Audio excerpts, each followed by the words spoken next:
Greetings, creeps. Welcome to HorrorGirl Problems, the podcast / videocast. Thanks for listening, Mom and Nephew Noah. A few days ago, an article that I wrote for Gaily Dreadful's Pride fundraiser, Gaily Helpful, went live, and today I'm also going to share it with you here. The purpose of all of this is to raise funds for the Transgender Law Center. So if you're able to, please donate. I will include Gaily Helpful's donation link in the description here. This was a tough one for me, not gonna lie, but the support has been wonderful. Over the past few days, I have read through this a few times because I wasn't sure if I would be able to share it this way. Because like I said, it is quite personal, and I had to see if I could get through it without choking up, which I think I can do now. So, onward. We all have scissor hands. Here we go. We all have scissor hands. They're the things that keep us at a blade's length away. What those scissors are made of is different for each of us, but are more likely there than not just the same. Edward Scissorhands is my ultimate favorite misfit, an amalgamation of Frankenstein's monster and an aesthetic that calls on elements from Dr. Caligari's Scissor. He's gentle, romantic, and wildly misunderstood, a lovingly crafted creation. Following the death of his father, Edward is invited into a homogenized suburbia from his isolated castle atop the hill. He does his best to assimilate, donning the proper clothes, using his talents to help those around him, but he still sticks out amongst the pastel and well-manicured cookie-cutter life of the suburbs. Try as he might, he is simply not the same. While some accept him, others label him instantly as a dangerous other. He pines for love even as it's staring him straight in the face. When teen dream Kim Boggs develops feelings for Edward that eventually evolve into love, she asks him to take her in his arms and hold her, to which he heartbreakingly replies, "I can't." Because through society's lens, Edward sees himself as unfinished, incapable, undeserving, dangerous. Growing up, my personal scissor hands were crafted from a heavy secret. I am a lesbian. I knew this before knowing there was even a word for it. I only knew I was different. Other. And that otherness felt like an ugly and dangerous thing. While Edward's scars were prominent on his face, my wounds were internal and invisible. I held queer in my hands like two dangerous knives I could not set down.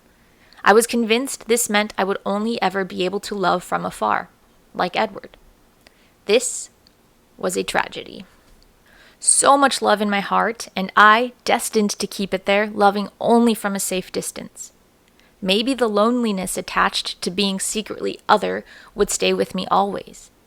My classmates were kind and my family was loving, but I wondered what they would think of my invisible blades should I ever show them. Maybe they loved me with an asterisk, accepted me with caveats. Maybe they loved me because I kept my secret. The prospect of finding out whether or not this was true was heart-achingly horrific. This was a real fear. So, like Edward, I did my best to dress the part and fit in amongst suburbia, adhering to the rules of conduct. My teenage years were spent dating the boys I was supposed to date, and when I was about 17, I realized that the mask would inevitably be lonelier than being alone. Like Edward, I assumed all of this meant I would never be able to hold the girl I would irrevocably love. Of course, as it turns out, this is not entirely true. The scissor hands I had, in part, imposed upon myself. Sure, there are those who do see those bits of me as blades to stay away from, and it was because of society's lens that I saw this part of myself as something potentially damning and dangerous to begin with. There wasn't much representation in the media for me to fully identify with. Expressing my love through creative endeavors was an escape for me. As I got older, I realized I could create the kind of stories I craved. The representation that was lacking for me, I could provide for others. Luckily, the landscape is changing, with mainstream queeros like Freaky's Josh, and the lead characters of the lesbian werewolf movie Bloodthirsty, just to name a couple of recent examples. Horror movies have always been my solace, the monsters, my misunderstood friends. Now there are strong gay protagonists in stories that do not center on them being gay, in the same way stories with heterosexual protagonists do not center on their heterosexuality. It just is. This character has brown eyes, is gay, and loves cheeseburgers. Moving on. Stories like this didn't exist when I needed them most. At least, not in a way that was accessible to me. To that end, I had my beloved Edward, who, much like myself, held so much love, but was afraid to touch anyone with it. There are so many kinds of love, so many ways to be a family. Not all of it is the romantic brand. Sometimes that love shows up as a supportive community waiting to embrace all the bits with open arms. Edward may not have gotten the happy ending his gentle heart deserved, but we get to write our own stories. By this point in my life, I'm an adult who has been out for many years now. That quote-unquote other label is not affixed to me by any of the people who actually matter. It has been a journey to get to this point, and while I may not have my Kim Boggs held carefully in my embrace, I have since held and been held for exactly who I am. The sharp bits, the soft bits, and yes, the very gay bits, which is what I was so afraid of as a kid. Perhaps even more importantly, I have found bands of misfits to love, embrace, and be embraced by. Most importantly, I have embraced myself with nothing to hide. I am proud of all of those bits that came together as a whole to make me who I am. Evolving, sure, but not incomplete. I never was. Isolation in a mountaintop castle and pastel cookie-cutter suburbia are not the only available options. And if you are reading, watching, listening to this, and you have scissor hands of your own, this is a love letter to you. Please know there are actually so many of us waiting to embrace you and every bit that makes you exactly who you are.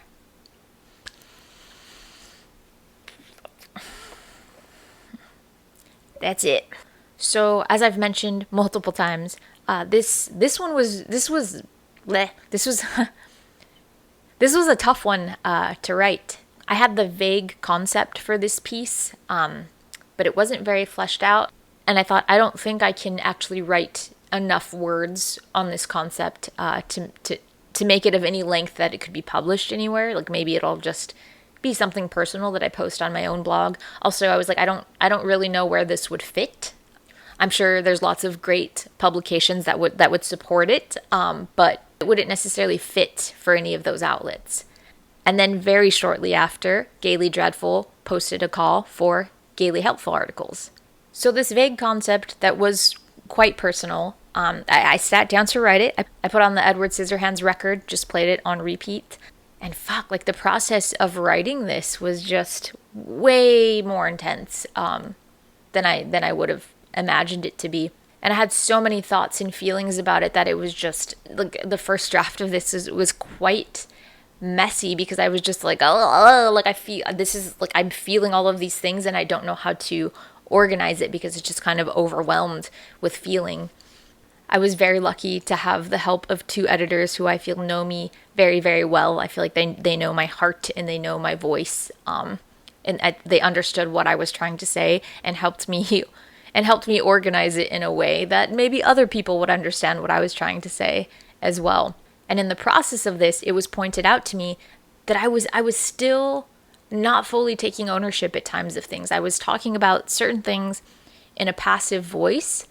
And very gently, it was brought up to me, so is it this or is it this? But just a very gentle nudge that just unlocked this door in my head. And I was like, fuck, after all this time, are there still certain elements of this that I'm digesting and claiming and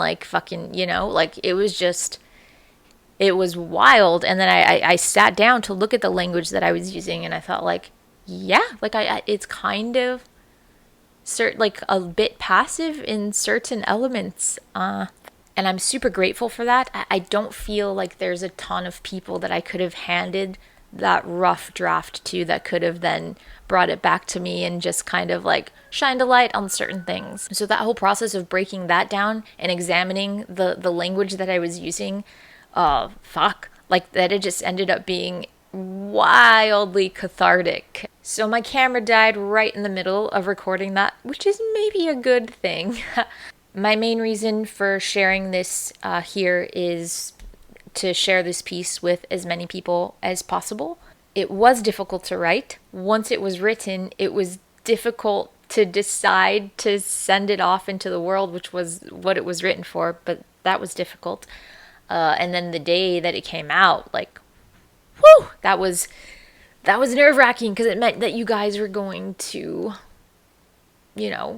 read it, which yes is the point, but it's also scary. But wow, the amount of messages that I've gotten in the last few days from people who either saw themselves in this in some way or saw somebody that they know in this and then shared it and had like these really emotional conversations with like friends and family and like sharing that with me. Like I feel very lucky that many of you have let me know this, have let me in on this. So thank you for that. Thank you for sharing your very personal stories with me. I feel like when we are vulnerable, it kind of creates this space where other people then feel like they can be vulnerable as well. And that's how we really get to know each other and get to know people as people. So I will happily get very uncomfortable if it makes even one single person feel seen or heard or less alone and makes them in turn want to be vulnerable either with me or with the people in their life. Like I feel like it's kind of a trickle effect, which is really cool. And I'm just so grateful that you guys have shared your stories with me. I cried a lot of times over the last few days just because like shit, like you guys, there was some like very deep shit being sent my way, and I'm in the best possible way, and just happy stories and stories of people connecting and just, yeah, like it made it more than worth it for sure. Absolutely. So thank you. If you have a story that you'd like to share, you can always message me, call the hotline and leave it on there if you want me to share it on the podcast, or just privately message me and, I can talk with you about it there. But just thank you, thank you, thank you. And I really believe what I said about the different kinds of love, the different brands of love. That light keeps going out. I'm just going to leave it out. I'm a romantic. I'm deeply romantic to my core. And for a long time, I thought that was the only kind of love, like the ultimate love to aspire to. But I have found so much love in community, and that involves all of you, and I'm so grateful for that. I've found so much love there. I found so much love with family and friends.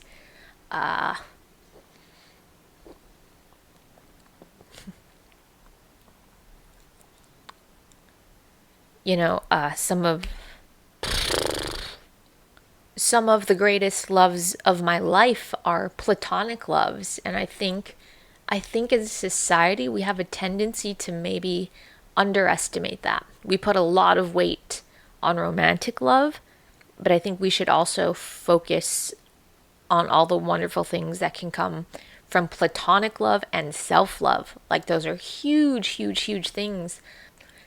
Doesn't mean I don't still aspire to romantic love. Like I said, I'm a romantic. That's always going to be on the list, I'm sure. It's just not at the forefront.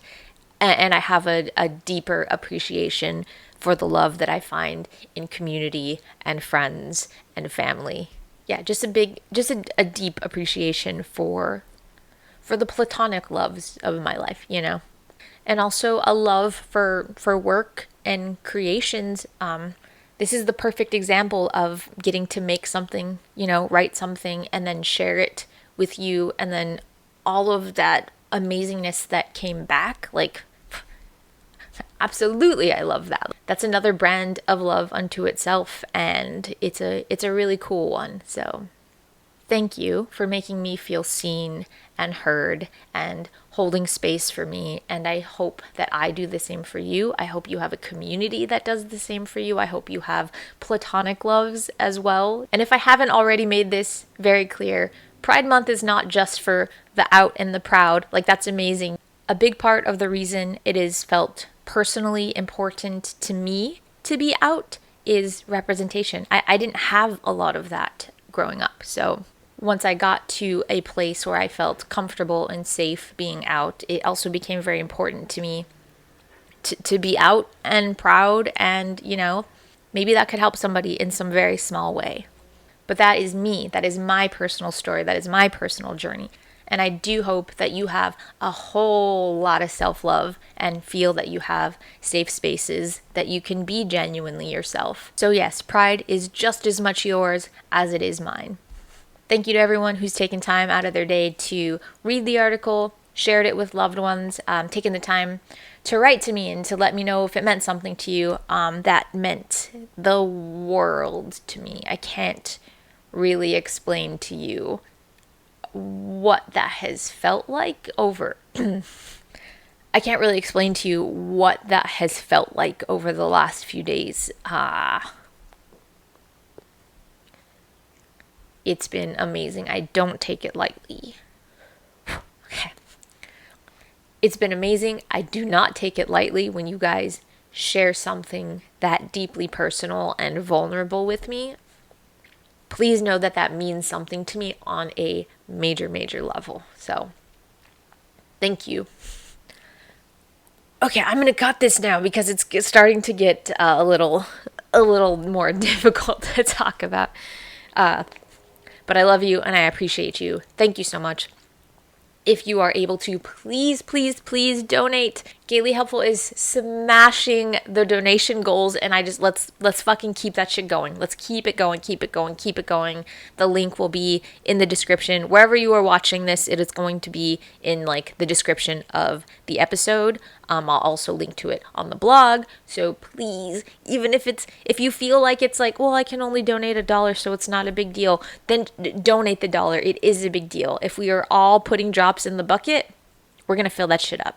So let's do it. I have some more fun stuff coming up for you this month. I got to guest on a really cool panel, which I don't know if I can talk about yet, so I will not say anything right now, but I will, of course, link to that on all of my socials once that is available. If you have not already, hit up the HorrorGirl Hotline. A new question was posted Monday morning, I believe. That's, yes, it is a working number. Yes, something happens when you call 323-457-3963. HorrorGirl Hotline, help me out. Give it a call. I love to hear from you. There is a prompt on there, but also if you just want to like ask me a question or leave a comment or something, you can also do that there. But also ideally answer the prompt as well. Okay, that's it. I'm gonna stop talking now. Thank you again. I appreciate you all more than I can tell you, honestly. Okay, I'll see you next week for some more spooky shit. Cry, baby.